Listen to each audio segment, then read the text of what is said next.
we can start and talk about dementia. It's a dementia overview. I'll talk about the types of dementia, pathophysiology, and then we'll jump into Alzheimer's disease, which is the most frequent form of dementia. And we'll talk about the new diagnostic criteria from last year, and then about medications, treatments, and current interventions. Future interventions in Alzheimer's. So a lot of things are happening in Alzheimer's and dementia in general. There's a lot of research going on, a lot of money being spent in order to find a breakthrough drug that would slow down the course of this condition, because it's a growing epidemic. And this year, 5.4 million Americans have dementia of all causes. And it is, by 2050, it is estimated that 50 million Americans will live with dementia. So as it is now, every 68 seconds, someone in America develops dementia.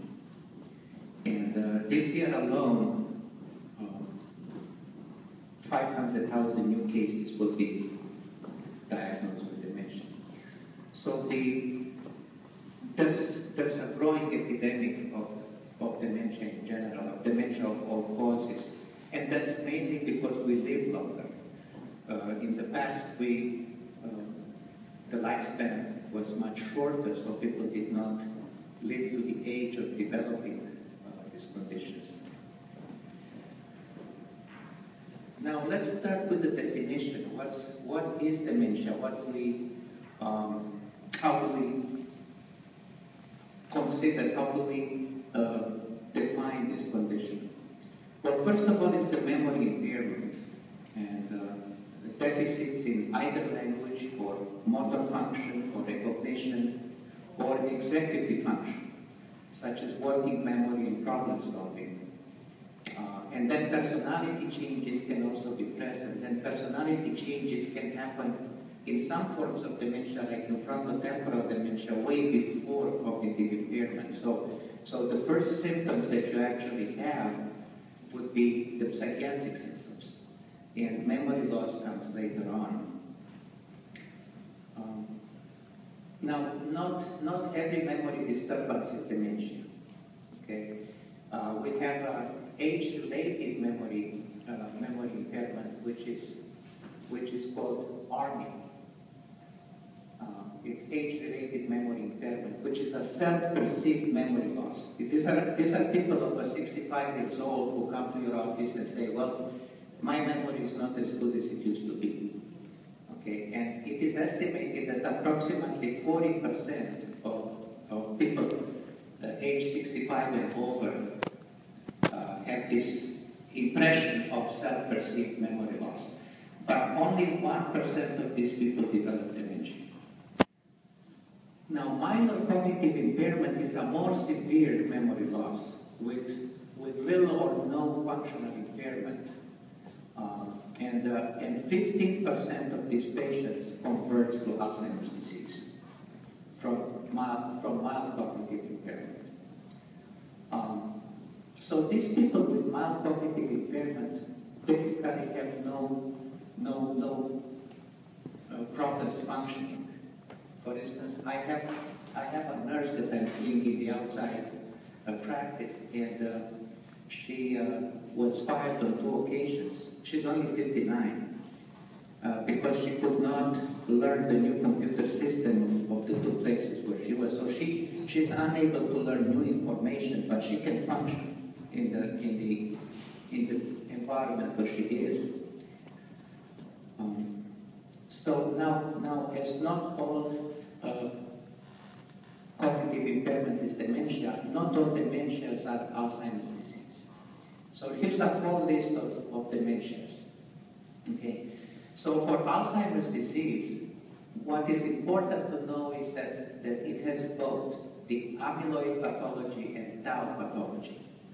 Okay. In order to diagnose Alzheimer's disease, you have to have both.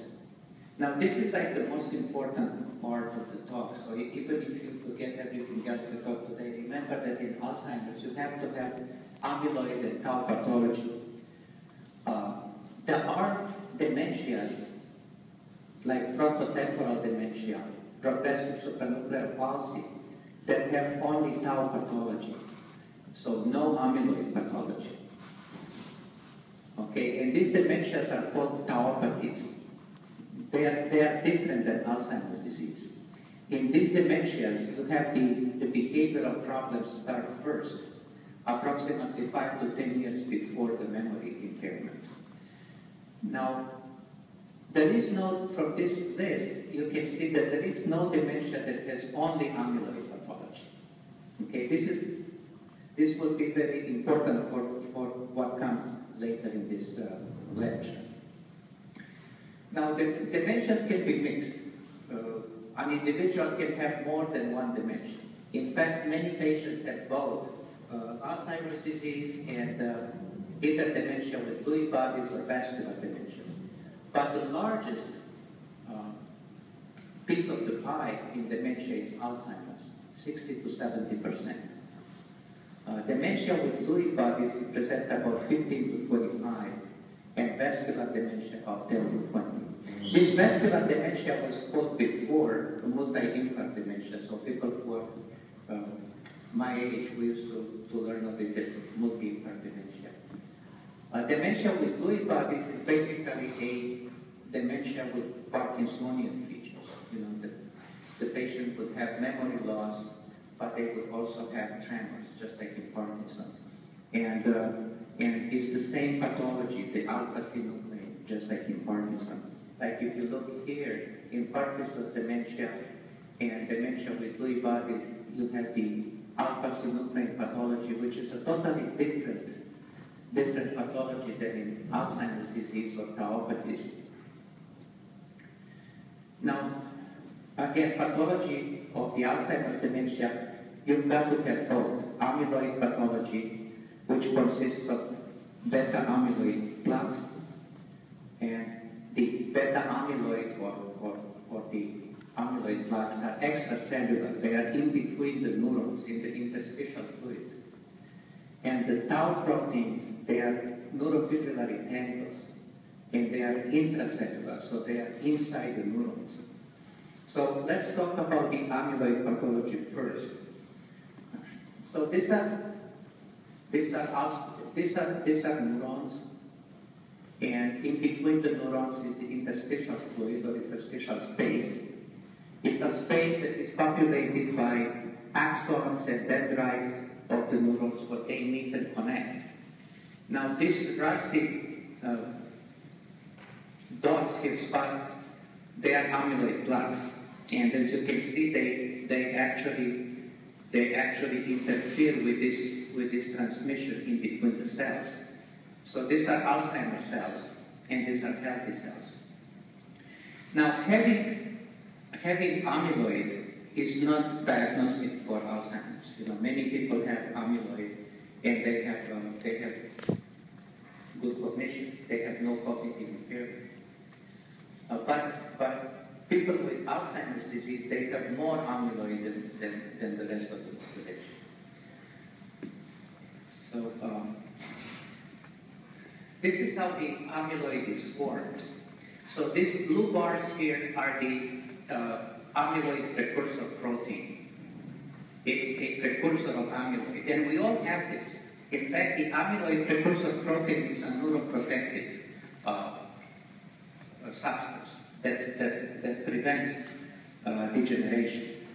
Now, in the normal pathway, this alpha secretase, this enzyme, cuts the amyloid precursor protein right here, leaving that 83 amino acid portion with the membrane and the alpha amyloid precursor protein here in the interstitial fluid.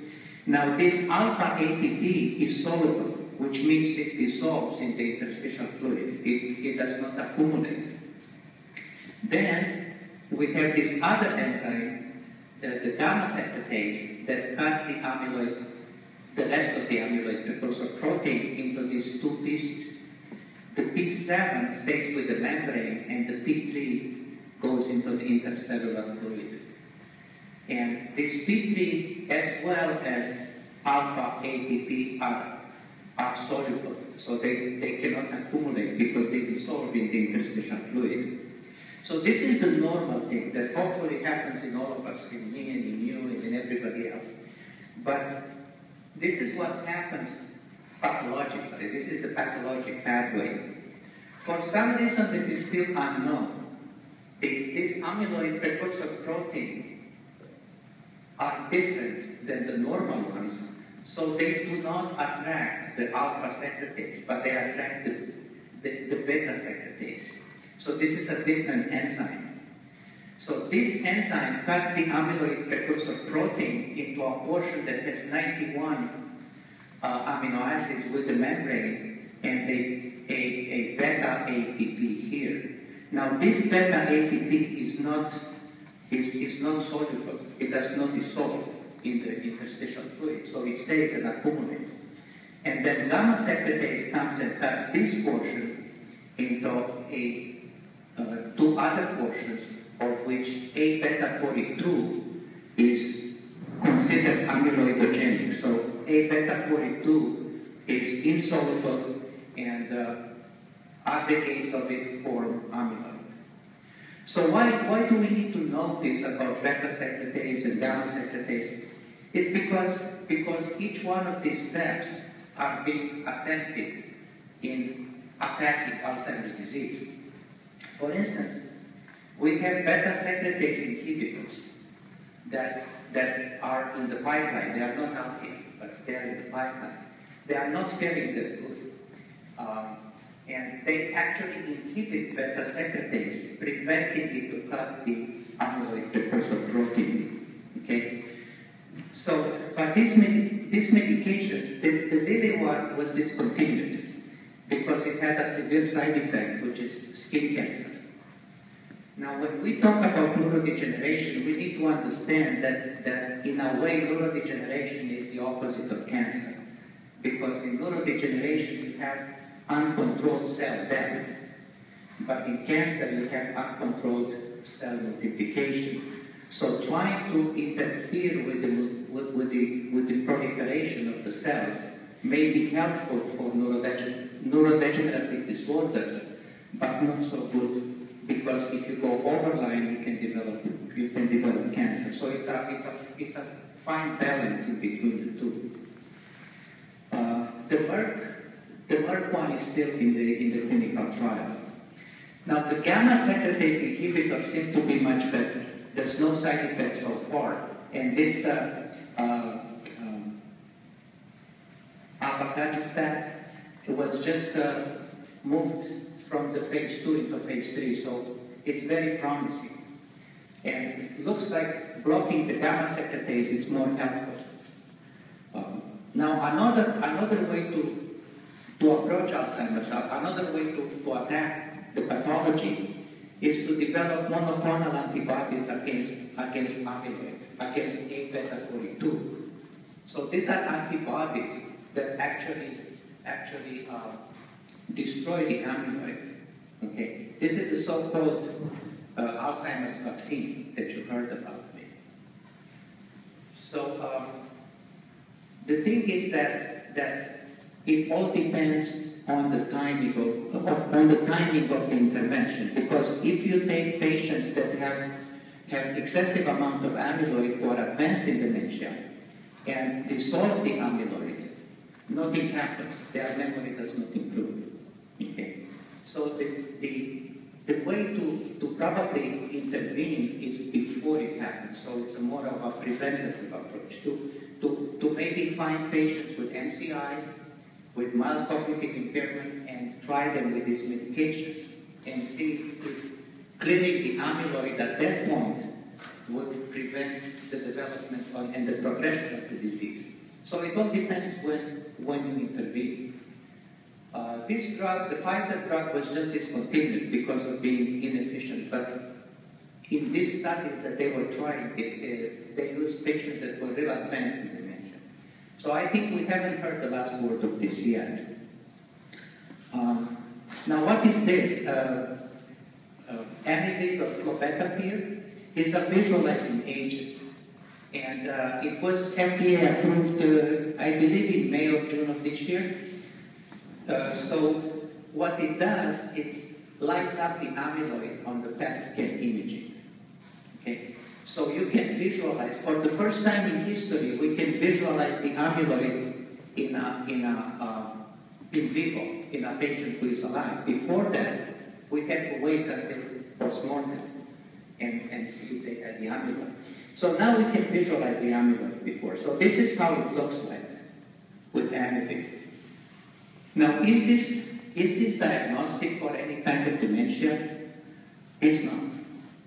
It helps you, it might help with the diagnosis.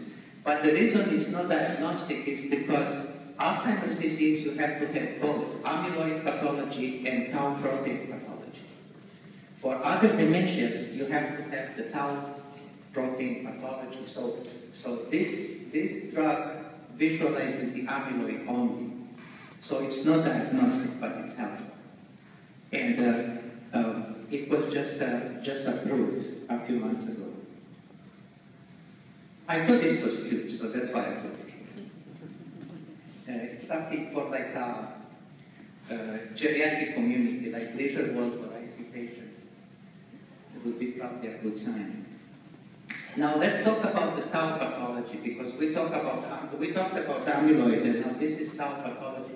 Now remember, the tau protein is inside the neurons, and it's associated with the microtubules. Now microtubules are the railways of the cell. They transport proteins, enzymes, mitochondria from both ways, from the center to the periphery, from the periphery to the center. So tau protein is actually a molecular glue that stabilizes the microtubules, makes them not fall apart. Like if you imagine the microtubules as railways, then the tau protein is something that keeps the railways together, like maybe the wooden ties that are in between. So what happens when the amyloid falls apart? When the amyloid is phosphorylated, the amyloid detaches from the microtubules and forms these aggregates of tau protein aggregates. And then the microtubules, they fall apart. So this is the point where dementia becomes irreversible. So after this point, dissolving the amyloid does not make sense anymore. Okay? Because after this point, this is what happens. The phosphorylated tau protein actually leads to cell death. Now, this guy says, when I keep in Alzheimer's.com, it says, sorry, not enough memory.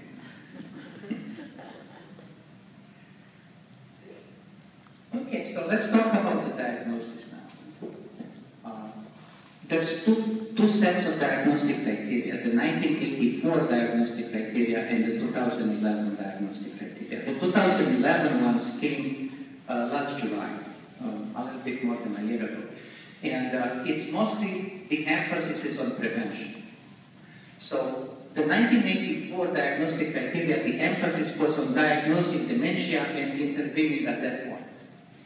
But now, we know that between the time when the actual disease starts and when the first symptoms of memory impairment occur, there's a long in-between interval of the pre-symptomatic or prodromal time. So this would be the time to intervene. We know that treating after this point, after the diagnosis is made, is already too late. Because you already have irreversible damages of the tau proteins and the microtubules. So we are trying to push the treatment into this phase. So that means you need to diagnose it early, before it happens. So how do you do that?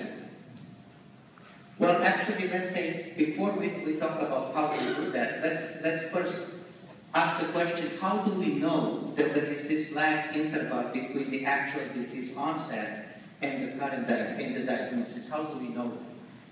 Well, we know that from the familial Alzheimer's, and I put a handout over there about familial Alzheimer's, because everything that's occurring currently in the field of dementia and Alzheimer's is all about familial Alzheimer's.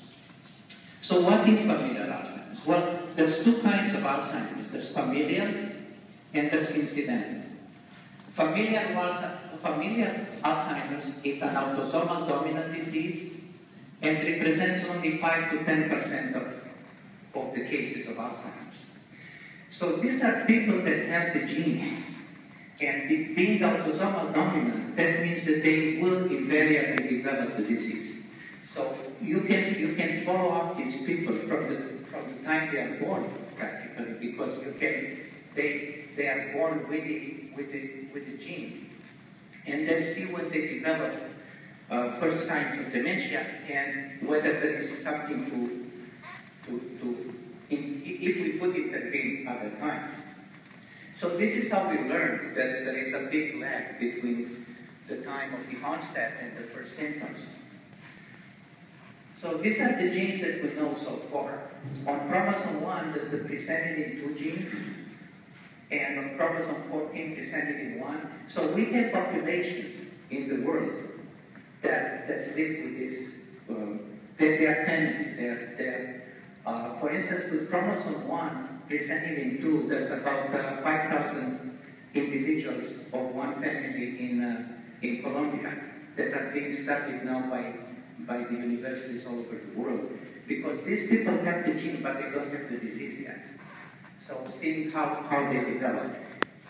Presented in 1, there's a group of people in Pennsylvania that have it. And basically, amyloid precursor protein on chromosome 21. What else is on chromosome 21? Well, the trisomy 21 is Down syndrome, right?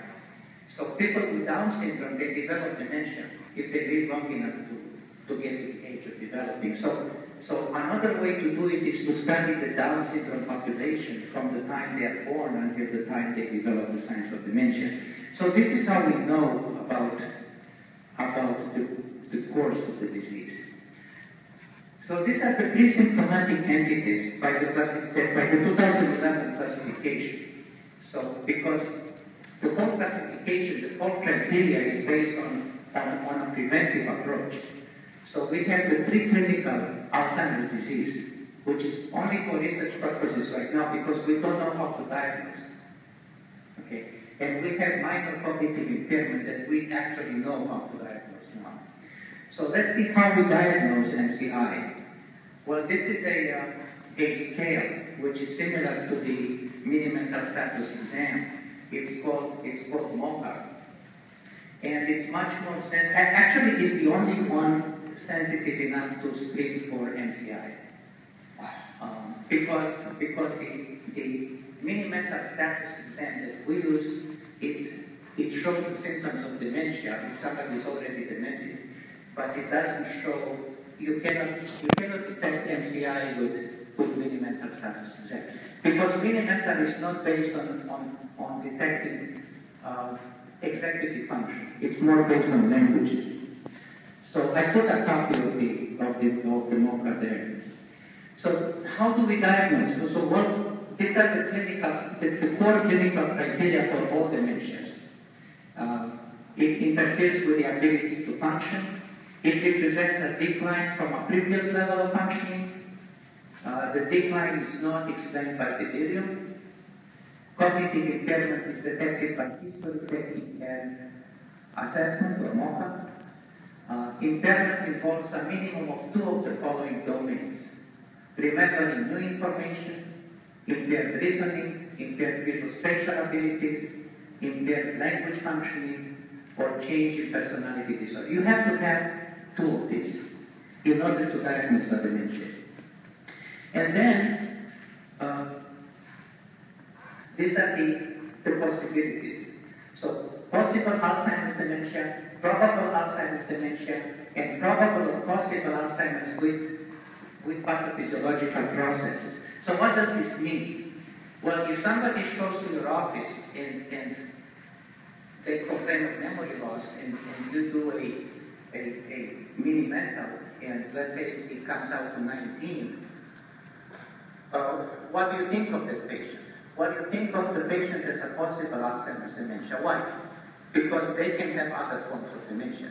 At the present moment, I only know that they are demented, but I don't know the reason for that.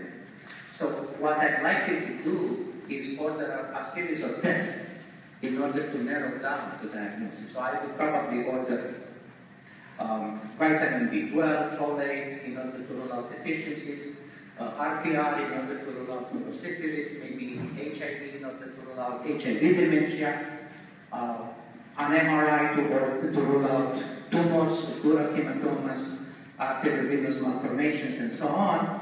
And if all those come negative, then I can say it's probable Alzheimer's dementia. Now I narrowed it down, right? But why is it not yet Alzheimer's dementia? Because I did not rule out the vascular dementia yet. So in order to rule out vascular dementia, I would have to do either a PET, positron emission tomography or PET, or an MRI. So this diagnostic criteria is based on evidence of dementia with the pathological process. So this brings us to the biomarkers. So currently we have biomarkers for dementia. And this is how the biomarkers are incorporated into the diagnostic criteria. So biomarkers are useful in three circumstances: in studies, in clinical trials, and as optional clinical tools whenever they are available. The reason they are not being used more is because they are not covered by insurances yet, but they will be. So these are the biomarkers. Remember, for Alzheimer's disease, you have to have amyloid pathology and tau pathology. Biomarkers for the amyloid pathology is decreased A-beta 42 in the CSF. Very, very typical, very characteristic of Alzheimer's disease. Or a visual study, amyloid imaging with amyloid that we just spoke about, that lights up the amyloid. Now the tau pathology, you can have increased total tau or increased phosphorylated tau in the CSF. And on the PET imaging, hypoperfusion of temporoparietal, so in these areas of the brain, and precuneals. And on the MRI, you can see atrophy of the medial temporal lobe and hippocampus. So if I have one of these biomarkers from the amyloid class and one from the tau class, the chances of diagnosing Alzheimer's disease correctly is 90%. So this is for the first time that we can actually diagnose Alzheimer's disease with a high certainty while the patient is alive. Because when I went to school, when I did my residency, you could only do that post-mortem. But now we can do, with the biomarkers, we can do it in vivo. Who is William Utermogen? William Utermogen was an American artist. He died in 2007. And he is relevant for this discussion for two things. One, he did self-portraits or auto-portraits throughout his life. And he did not stop doing auto-portraits even after he was diagnosed with dementia, with Alzheimer's. So, and another thing is that he was diagnosed with dementia of Alzheimer's type in 1995. So this is his self-portrait from 1967. This is his self-portrait from 1995. This is the year when he was diagnosed with Alzheimer's disease. Okay? This is 1997, 2 years after he was diagnosed. This is 98. You can already see beginning of prosopagnosia or inability to remember the face. This is 99, almost no face. Okay? And this is 2000. He stopped painting after 2000, and he died in 2007. So anyway, this offers us a glimpse, a window into the mind of a person with dementia. So I thought it was interesting, so I put it here. Now, let's see in terms of treatment. So what happens if we don't treat dementia? don't treat Alzheimer's disease? Well, it's the rule of 3 years, okay? Memory symptoms, 3 years later is diagnosis, 3 to 6 years later nursing home placement, and another 3 years later death. So this is the prognosis of untreated dementia. Can we do something with the treatment? Just very little. Very little. Cholinesterase inhibitors offer very modest results, I would say. So the usual response to cholinesterase inhibitor therapy in Alzheimer's disease is initial improvement that is statistically detectable on cognitive testing and perhaps noticeable to the caregiver, but not necessarily to the patient.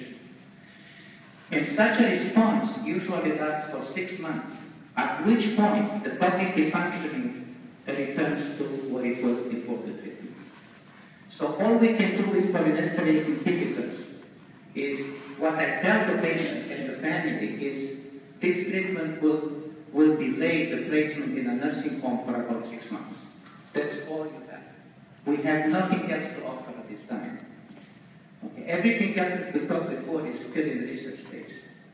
But this is what we have now. So what we have is 2 treatments. We have cholinesterase inhibitors and we have the Memantine.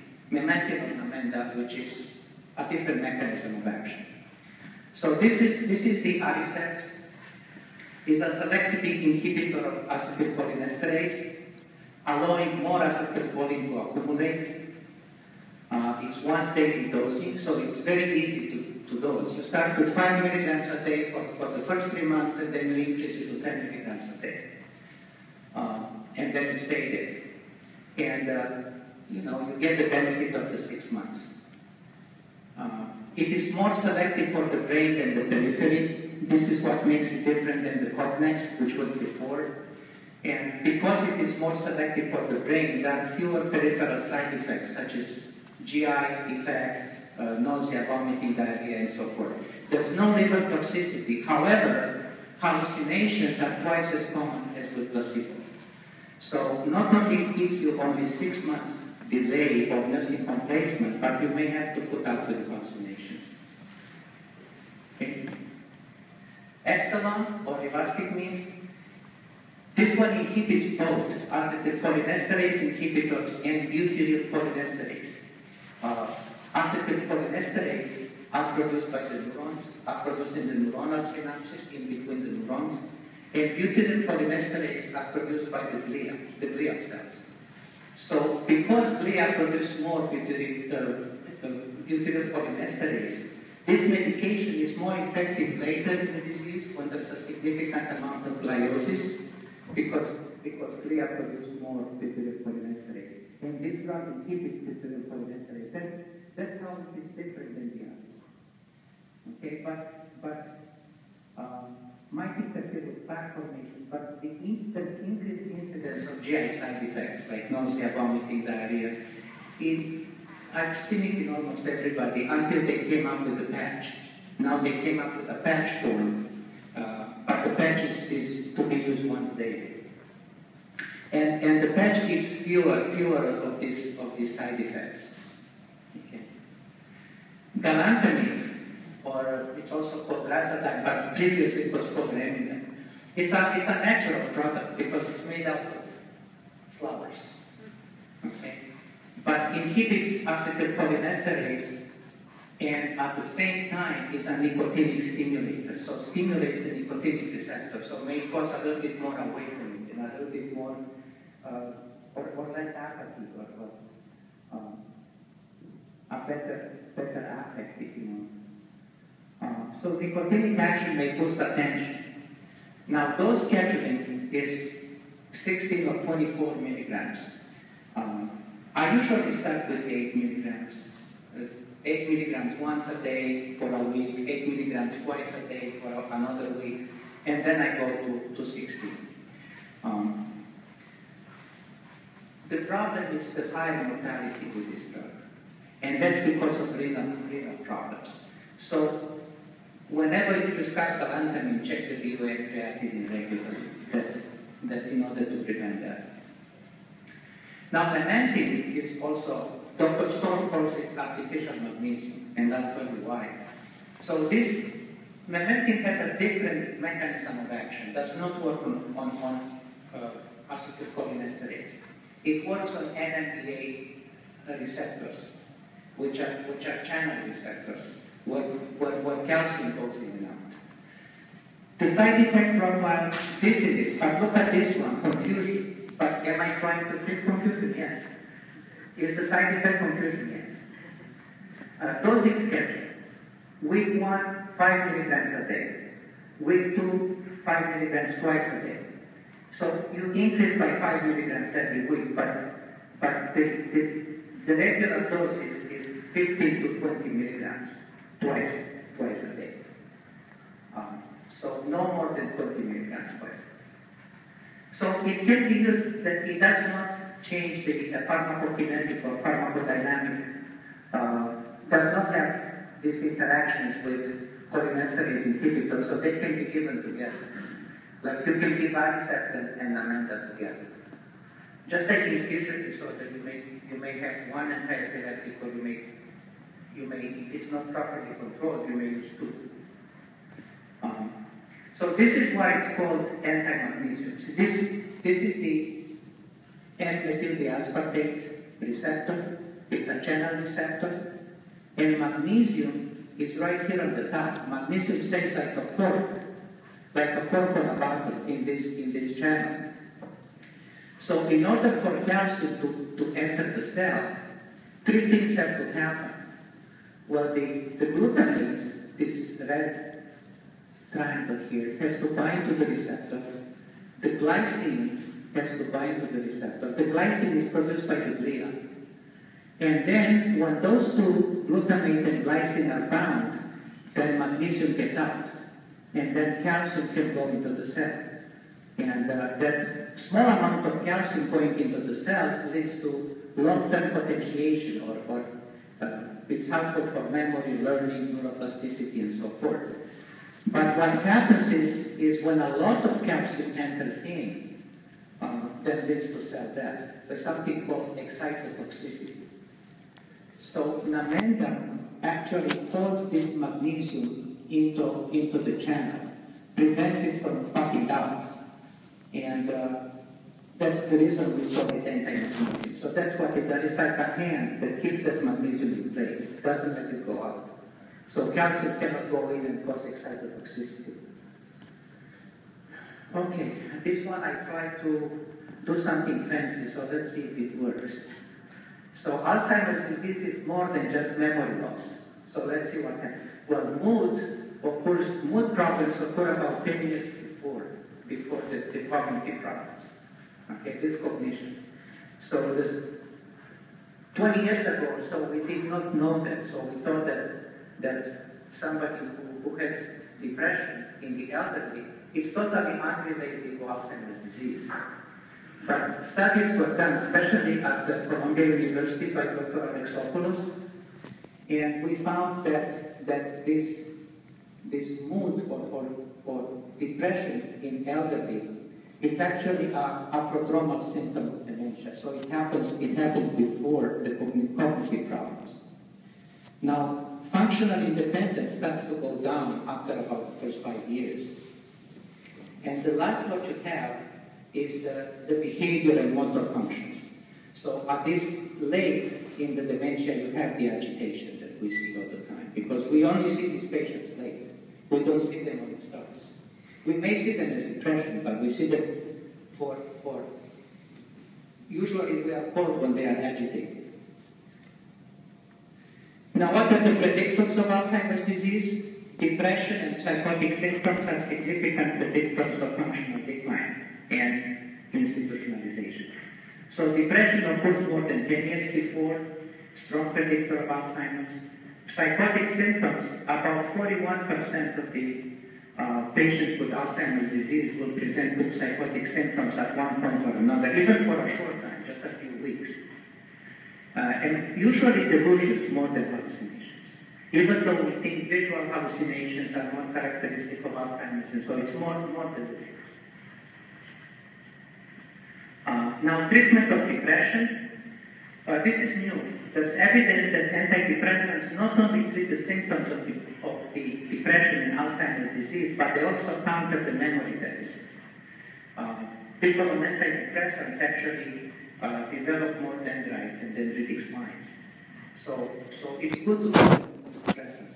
Brain scans of patients that have taken antidepressants revealed less beta amyloid. Now, of course, more research in this area is needed because this is something new. Now, what kind of antidepressants we use? Well, it depends what you want to treat.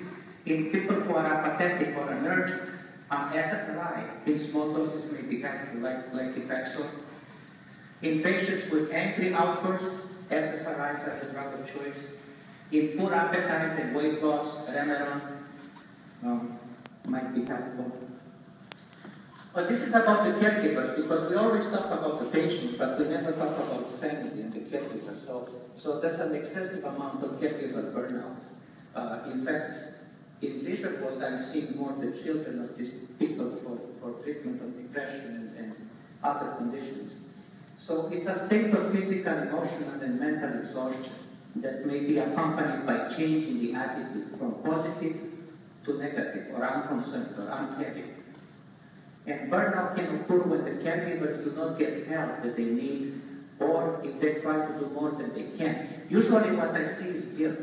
People feel guilty that the loved one has dementia, so they want to do more than they can, and then they actually do less because they develop burnout. And these are the symptoms of caregiver burnout: fatigue, stress, anxiety, depression, feelings of guilt. Now, what about the antipsychotics? We know the black boxes and non-antipsychotics in Alzheimer's disease. But this is a study that was done last year in the UK and involved 165 Alzheimer's patients in nursing homes who were prescribed antipsychotics. 83% of these, 83 patients of these continued the therapy for 3 years. This study was for 3 years. And the remaining 82 had withdrawn and were given placebo, so they did not know that they were not taking the antipsychotics. Okay? So findings showed a significant increase in risk of death in patients who continued on antipsychotics for 3 years. And this risk increased with the time. So that's the bottom line, that it's the duration of time that you give the medication. At 24 months, survival rate for antipsychotic treated patients was 46%, as compared to 71% in patients with placebo. So patients with placebo lived longer. At 36 months, survival rate dropped to 30% for patients on antipsychotics and 56% for patients with placebo. So the recommendation for this is that antipsychotics can be used with dementia for short periods of time, usually 6 to 12 weeks, but not for long time. And when we use them for the treatment of agitation or symptoms of identity and continuous So before we used to put a patient in a home house or in the 5 years later, they were taken to the house. So that's and from the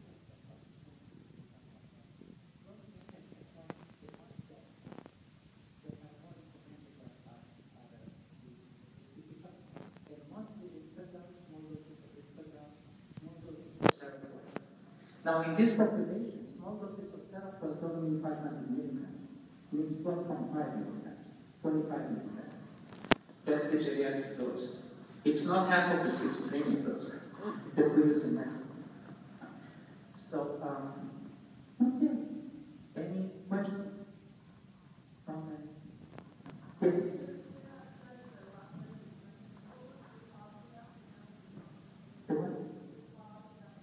But the cause of death was cardiovascular. Yes. Yes. Yes.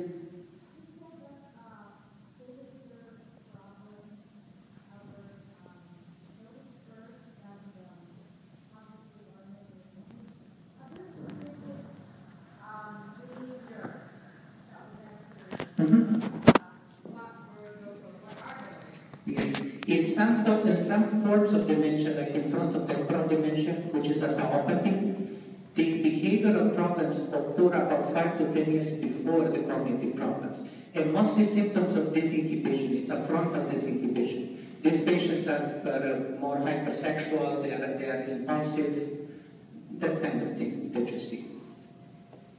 In front of them, yes? What is your opinion in terms of long-term use of cognitive enhancers, especially patients who are not normally, there's no data that say that they have done anything more than just calling admission to nursing home for 6 months? You take them off. You know, if it doesn't work, you take them off. Because the benefit of this medication is for a very short time. All it does is prevents nursing home admission for like 6 months, eventually. But we don't even know for sure because you have to put up with some hallucinations with Aricept, with maybe increased risk of death for galantamine, with the GI side effects with rivastigmine. So no, you take them off. It's not like it was 10, 15 years ago when we studied Aricept and they told us to put the patient on and keep it there, you know. Never take it off. That's Pfizer thing because they wanted to sell the product. Okay? Yes. So if a patient is still agitated with the antipsychotic, what else you can do? Not much. You cannot do much. This cognitive enhancers like Namenda, I found it helpful sometimes. Mood stabilizers, benzodiazepines if we use Ativan because it's less drug-drug interaction than with the others and it's a shorter acting. From the mood stabilizers, Bepacort more because it also is somewhat neuroprotective. It helps grow dendrites.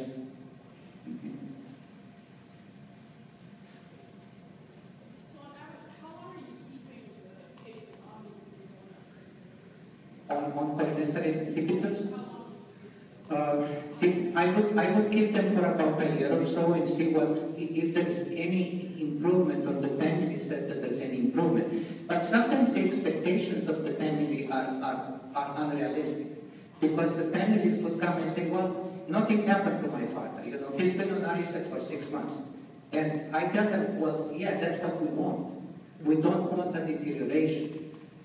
But the fact that nothing happens is still okay. So are you keeping them steady, even, let's just say that they're doing well for a year and it's not happening? Right. After a year, are you still keeping them on medication? Depending on the mini-mental, you know, if they dropped a lot of points from the mini-mental, then I don't put them on the medication. Yeah. Memantine is being given for moderate to severe dementia, right? It's recommended for all of them, and even for some other psychiatric conditions, you know, like for negative symptoms of schizophrenia can be used, but you know, of course, it's not for dementia. Isn't it more for moderate to severe rather than for mild? It's for moderate to severe. All of them are for, you know, you can use them in mild dementias if you use Aricept. I use Aricept in mild dementia, you know. But Memantine is not necessarily only for moderate to severe. It's for any kind of dementia. The indication, the indication is for moderate to severe. Well, that's what it says, but you can use it anytime you want. You know, it could be off-label, but you can still use it. And galantamine, you know, it's supposed to be for late dementia, but we use it all the time because galantamine is supposed to inhibit, is supposed to, you know, help more in the later dementia, but we use it early.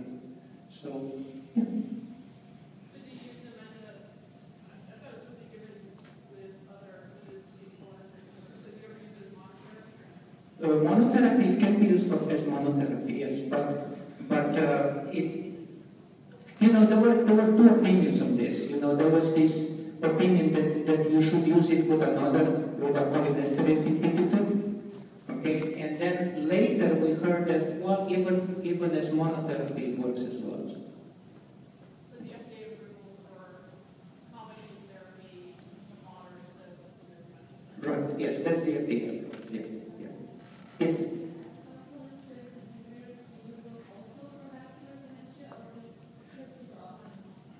We use them for vascular dementia as well, because most of the dementias are mixed. They are vascular and Alzheimer's. But for vascular, if somebody would have just vascular dementia, then if it's only vascular dementia, no. Then you would use aspirin, but no. If you think that it's a mixed dementia that they have, and you can find out that, if you do a PET scan, it's really pathognomonic for Alzheimer's, because a PET scan would show in Alzheimer's disease a hypoperfusion in the temporoparietal area. But in vascular dementia, it shows a kind of like a mosaic. It's areas of hypoperfusion and areas of hyperperfusion, okay, and throughout the brain. So if you do a PET scan or even a SPECT, you can tell the difference. So if I could see the pattern of the vascular dementia, in that case I would not give ice. Okay. Yes.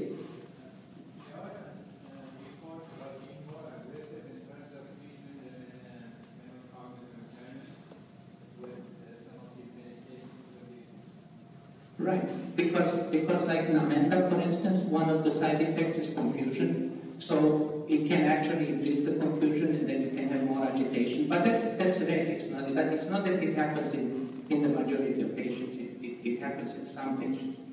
And then with Aricept, you get visual hallucinations that are a side effect. But using it for many years, I haven't seen that. But you can have it.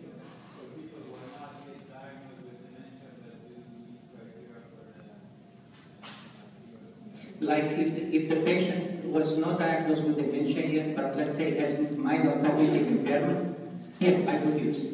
Yes. That's the goal. That's the goal of the new diagnostic criteria, to start early, to not wait until the symptoms appear.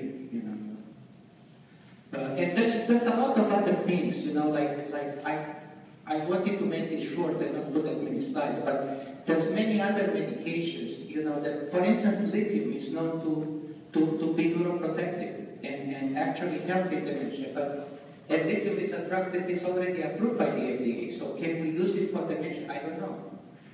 I think it would be unethical because we don't have studies yet. I think more studies are to be done in that area. But we can use it, yeah. Another drug that is already approved is Rosaline. Rosaline enhances the melatonin, and melatonin is a neuroprotective drug for Alzheimer's. But can we use Rosaline for Alzheimer's? We could, because it's already FDA approved, would be off-label, but is it ethical? I don't know. I think it's not. I would say, in my mind, it's not ethical because studies were not done in that area. They were done for sleep with Rosaline. There's also a drug that is being used for lymphoma, for T-cell lymphoma. That is in animal studies showed that it cleared the amyloid plaques. So shall we use it in people? I would say no. You are allowed to, because you can prescribe it. It's already FDA approved, but it's not approved for that indication. So I would say it's possible to prescribe it, but it wouldn't be ethical. Anybody else?